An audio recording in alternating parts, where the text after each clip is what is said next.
I just have been so interested in documentary as an art form for so long that as I was learning the craft, I came up through camera, and I learned how, basically to be an on-set camera person. And then gradually I got into editing, which I thought was really powerful because I was controlling the image.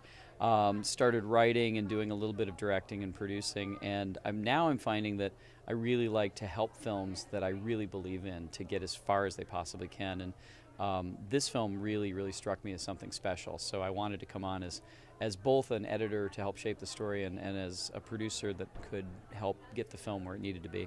Well, that's amazing that you have the passion for it, but I have to ask you a technical question.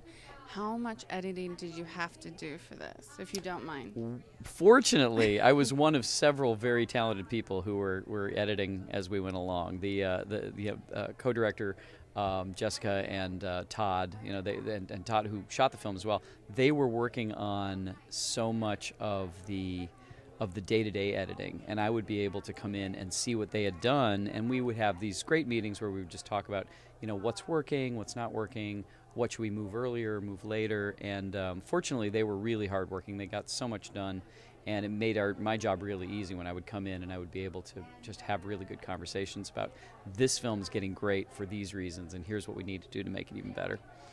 What's really interesting for editors is you don't usually meet the subject before the premiere of the film. A lot of times, you're in an editing room and you see them on a screen all day long, and they sometimes there's kind of a distance that comes up from watching somebody on a computer screen. With Phil, I just liked him from the minute I saw that smile. There's something so endearing about Phil's approach to life, about his ability to make things that some people could find darkness in, he finds light in. And I was taken by his attitude towards life. I felt like here's somebody who could teach me something, just by working on the film. I think I've learned about life from Phil.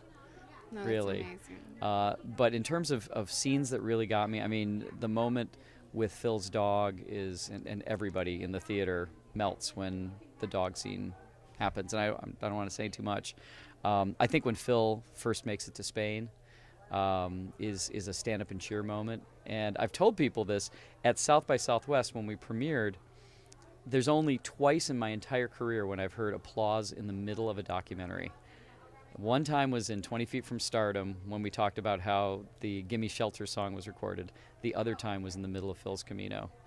And to hear applause in the middle of a film, which is so rare in documentary, that made me think this is a very special film. We've really got something great here.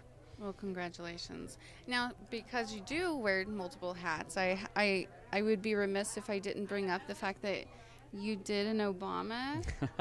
You did an Obama film for the DNC. Just last night, a film that I participated in along with many other very talented people, including Peter Cunard, who's done Nixon in his own voice for PBS and HBO, has done a bunch of presidential work, and then Davis Guggenheim, who did The Inconvenient Truth and It Might Get Loud and all these other great films. So these incredibly talented people were all brought in to work together on this Obama DNC farewell video, basically. And we all knocked our heads together and came up with what was shown to last night. And so far, people have liked it a lot. So it was pretty thrilling to see that going up on all networks all over the world or all over the country last night. Yeah. Of course, a very proud moment. Congratulations. Thank you. And so, since we are at the premiere of your film, I have to ask, what is your Camino moment? My Camino moment. I felt like I was going to have a Camino moment today on the way over because LA traffic made me want to abandon my car and walk to the theater, which would have been a great Camino, but I managed to finally get here. I think, what's so great about the concept of the Camino is that you can find this beautiful pathway anywhere. It doesn't have to be far away in some exotic location. It can be in your backyard. It can be just walking down the street.